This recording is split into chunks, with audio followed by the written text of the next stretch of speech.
Hi, this is a very important question and one that is asked very frequently as to how do you start a design. Now, how one starts a design depends upon the person individually, what they are comfortable with. I can only explain to you what is an ideal way to start a design.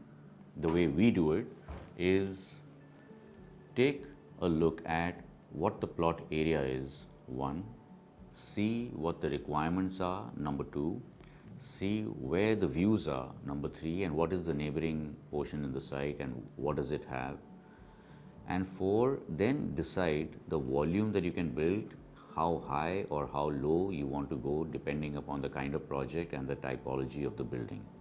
Is it necessary to go high or is it not, or can we keep it absolutely low rise?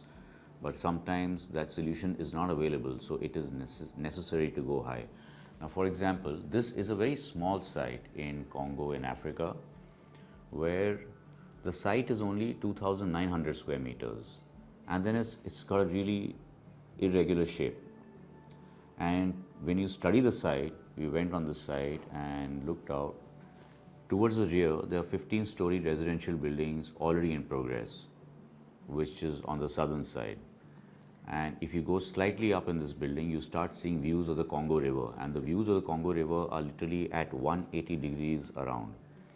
So towards the north and the northwest, you have fantastic views of the Congo River.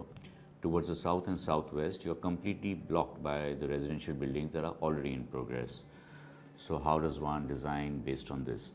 So those are the parameters, that is the site context, and now what is the area that the client wants to build. On this 3,000 square meter plot, they wanted to achieve 42,000 square meters of built up area, which is a proportion of 1 in 14, which necessitates that you would need to go high, not just go high, but you'd also have a large number of parking floors or parking basements to facilitate the office building.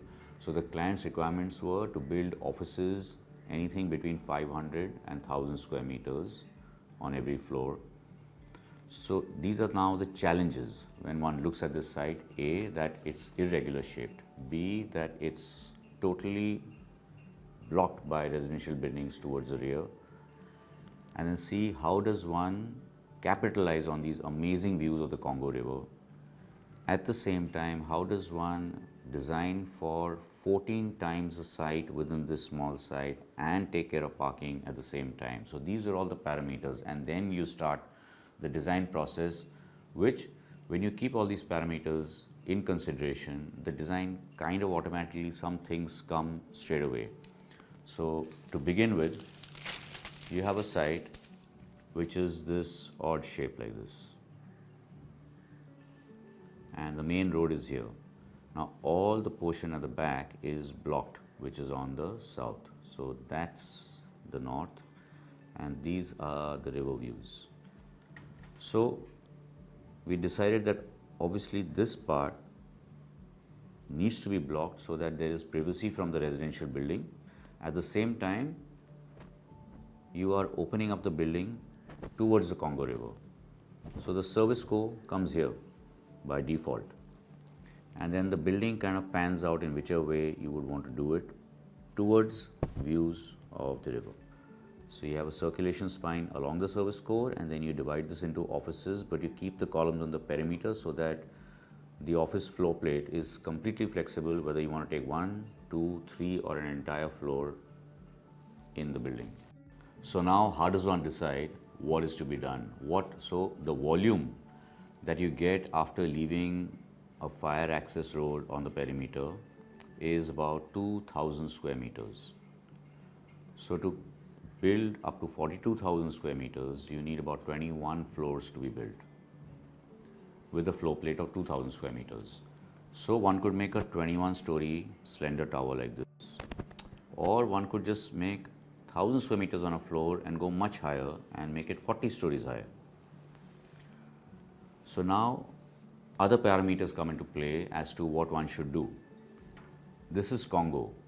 So the construction cost needs to be kept low because the selling price is not very high.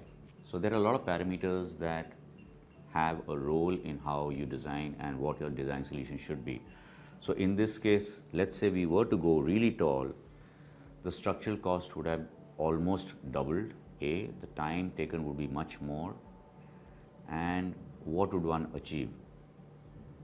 Because in a 2000 square meter floor plate, the way we planned it with the service score, the depth of the building is not more than 14-15 meters, and up to 12 meters you get complete sunlight inside.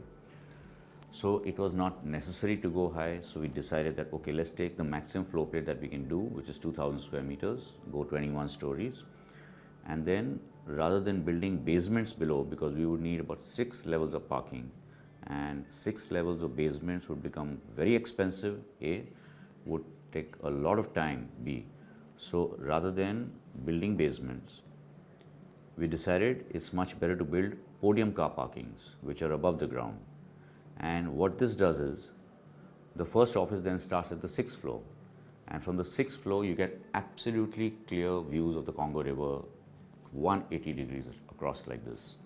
So this is how the concept started, this is how the basic volume was decided, and that is how we started working on. Now, looking at all the buildings which are there in Congo as offices and in most parts of the world, which are all glass, Congo is tropical climate like a lot of part of central India, South India, and one should not have all glass buildings because they trap a lot of heat. So you have glass, but because there is too much sunlight coming in as well as too much heat coming in, you need more air conditioning, and at the same time, because there is glare, you put down blinds, so in a way you're cutting out the natural light and then you're relying on artificial light. So we designed a solution where all these buildings, all these offices have large open terraces which are landscaped. So now we've decided the basic part of the building, the basic design parameters, that you've got parking which is at an upper level, so that the first office starts straight away with a clear view of the Congo River. At the same time, you're making the parking very economical, and the building also economical and faster to construct. Now, how does one combat the excessive heat and the sunlight? So we decided that each of these offices should have large outdoor decks. Now, these outdoor decks serve multiple purposes. They allow people to walk out into the open and take a nice look of the river in all their break times between office hours. The second thing that this whole landscape terrace skin does around the building is it completely blocks direct sunlight into the offices, so you get only indirect sunlight, which means you don't need blinds, and the heat gain is completely reduced, reducing the air conditioning cost by 20 to 30% depending on the time of the year. And then the last thing is that it gives landscape spaces within this small site which otherwise would not have had any landscape space, because we are literally building the maximum footprint that one can possibly build within this. So if one was to add up all these terrace spaces that we've created in the office, the terrace spaces are equivalent to 2 times the plot area on its own. So in a 3000 square meter plot, we provided 6000 square meters of terraced landscape garden spaces, thus improving the quality of air and improving the lives of the people who will finally occupy this office. So in contrast to the earlier project, which was a high density project, which is what you get most of the time, this is now a resort. It's only 9 acres of land, very, very steep contours, and it's got a whole river touching this boundary, and these are literally slopes which are 80 degrees, so you can't really build on them. So there is only a small area which is like a plateau on which you can build. So here the client's requirements are only 50 rooms, 50 cottage kind of rooms, a boutique resort. So that amounts to only 50,000 square feet in a total land of 9 acres, which is 360,000 square feet. So this is the reverse. You need to build only 1/14. The last project was building 14 times the site. This project is building 1/14 of the site. So how does one tackle that? So you decide that when you have to have a room, that's the kind of volume that will be on this scale within the site, and then you start seeing where are the views, what are the good directions. So anything facing this way is looking down at this river and looking at this hill steeply going down and all the natural surroundings, and then beyond this there are views of other hills in the vicinity.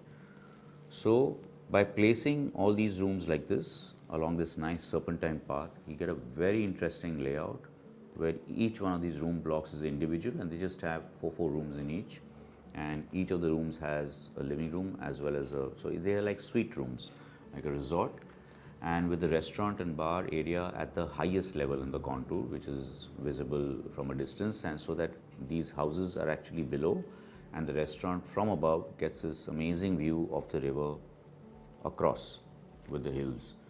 So this is a low density.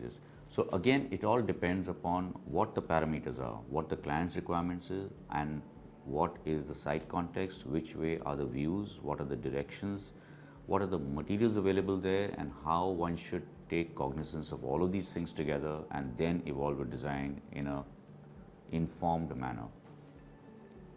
To summarize, when you have to create a design right from the very beginning, what are the parameters? So it's very important to first study the site. Ideally, one should go to the site physically, be there, see what is left, right, at the back, in the front. So all the adjacent developments which are there or likely to come up in the future, which direction are the main views in and how one can capitalize on those views. The other thing important is the sun direction. So you take cognizance of the sun direction so that you may decide whether you want to reduce the heat gain and how you want to orient the building. So these are those important factors which are based on the site context. And then what is important is the client's requirements. So how much density is to be built? What is the floor plate that you can get maximum within a site? And does one need to go really high, or can one make a building which is reduced in height? So all of these parameters depend upon the location, the site, the context, and then one starts designing in the correct way to capitalize on everything, making a design that responds exactly only to that site in particular. As was illustrated in these two very diversely dense projects, what is important is you need to study a site. You need to go to the site, see what is the surrounding. Does the site have neighboring buildings that are very high or very low? Does it have a view? How can you capitalize on that view? What is the wind direction? Where is the sunlight coming from? And how one can design responding to all of these factors at one time. At the same time, looking at what the client's requirements are. Do you need to make something that is high density and go vertically up, or can you keep it low density and go horizontal with the ground amidst a lot of nature? And so these are multiple parameters that come into the play, but all of them come in simultaneously. So if you have everything in front of you after having seen the site, that's how you finally start a design process. So you are informed in the correct way forward, making an informed design solution that is apt for that particular site.